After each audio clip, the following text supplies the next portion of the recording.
Hello and thanks for joining us. The City of Crystal is taking a serious look at something it currently doesn't have, a cap on the number of liquor and tobacco stores in the city. The reason? Officials say the city has one of the highest concentrations of tobacco licenses in all of Hennepin County. One of the differences between Crystal and some of the other surrounding cities is we have a lot of specifically tobacco shops, not just tobacco retailers, such as gas stations, convenience stores, but actual dedicated tobacco shops. According to Crystal City officials, the city has 9 stores with off-sale liquor licenses. For tobacco, that number is 20. Under a new ordinance proposed, the city is considering capping the number of off-sale liquor licenses at 4 and the number of tobacco licenses at 10.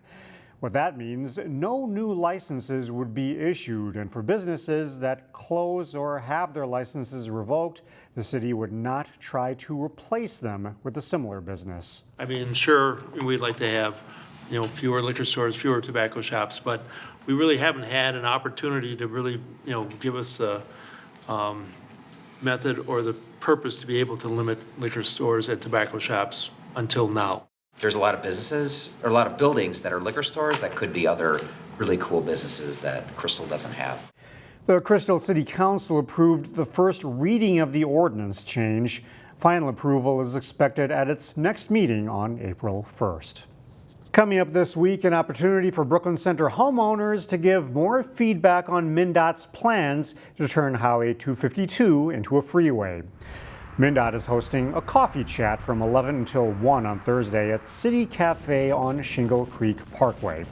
Plans would eliminate the street-level intersections and stoplights where crashes are common.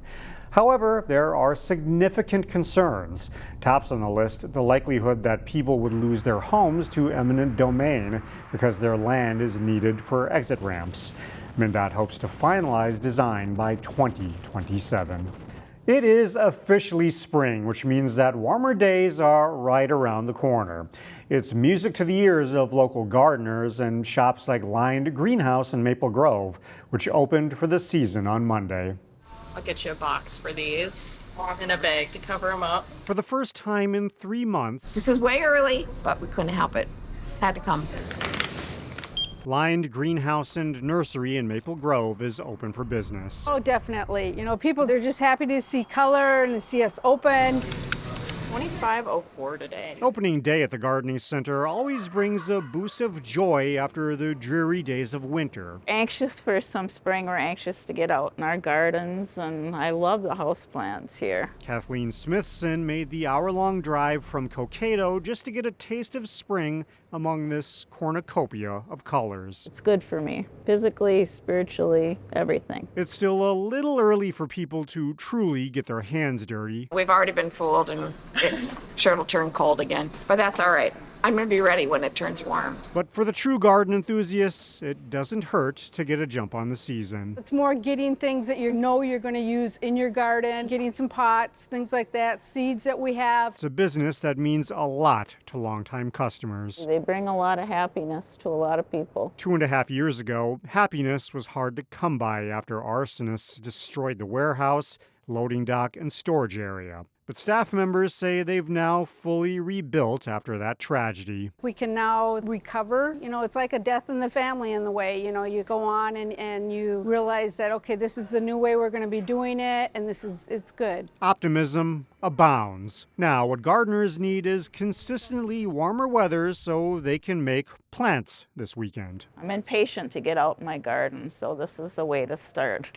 Pansies, hydrangeas, and Easter cacti are some of the top sellers in early spring. Due to the dry conditions, burning restrictions are now in effect for Hennepin County. DNR officials say 90% of wildfires are caused by people, and most are unintentional. The DNR wants homeowners to use alternative methods to dispose of yard waste. That includes composting or taking brush to a collection site. Officials say restrictions are usually removed by the end of spring. At the state capitol, the state senate is now taking up a bill backed by New Hope nonprofit Can Do Canines. The bill would expand housing protections for service dogs in training. Under current state law, Homeowner associations can't ban service dogs, but they can prohibit service dogs in training. This bill would change that. It passed the House with large bipartisan support. Representative Cedric Frazier of New Hope authored the House version. Can Do Canines believes the legislation would help expand the number of volunteers who could do the training. A new program at Hennepin Technical College is connecting students with hands-on work opportunities. The idea is that they'll get a sustainable wage, but not only that sustainable wage, it also comes with full sets of benefits. So the idea is that they'll be fully supported throughout their college and their academic training opportunities. HTC Works is Hennepin Tech's new apprenticeship program. It combines classroom instruction with on-the-job training. The college is partnering with North Memorial Health, offering paid health care IT roles. Officials at North Memorial say it helps bring in highly qualified candidates.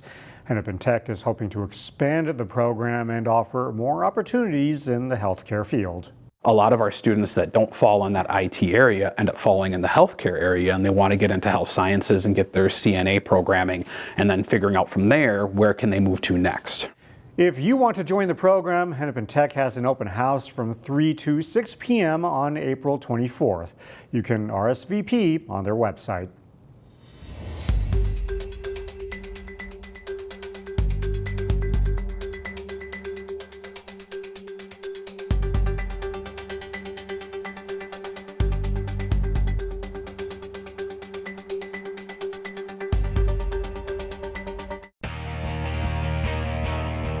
For the 5th year in a row, Wayzata made the state championship game in Class 4A boys basketball.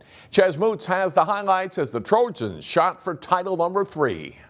Wayzata taking on top seed Cretin-Durham Hall in the Class 4A state championship. The Trojans came out firing. Isaac Olmstead defense goes under the handoff. He makes the Raiders pay with a deep 3.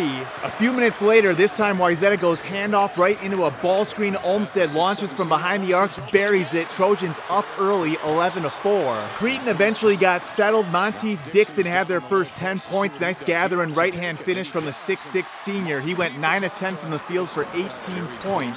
Wayzata went on a run before halftime. Christian Wiggins opened from the corner, delivers on the triple. Then with under 3 to play, Nolan Anderson gets an offensive rebound on the backside. Dish to Wiggins, back to Anderson for the 3-ball. The Trojans up at the break by 12. Early in the second half, this was the play of the night, maybe of the season for Wayzata. Wyatt McBeth on the head of 6'11 Tommy Oneman. The one-handed lefty dunk on the baseline from McBeth caused a buzz in Williams Arena. A big jolt for the Trojans.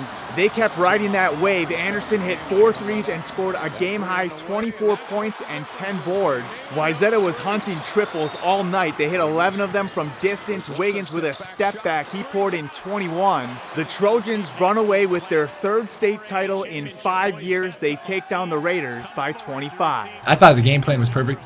We followed it to a T, and we just came out confident. We came out playing for each other, knowing we all got each other's backs, and we just played hard. In Minneapolis, Ches Moots, CCX Sports.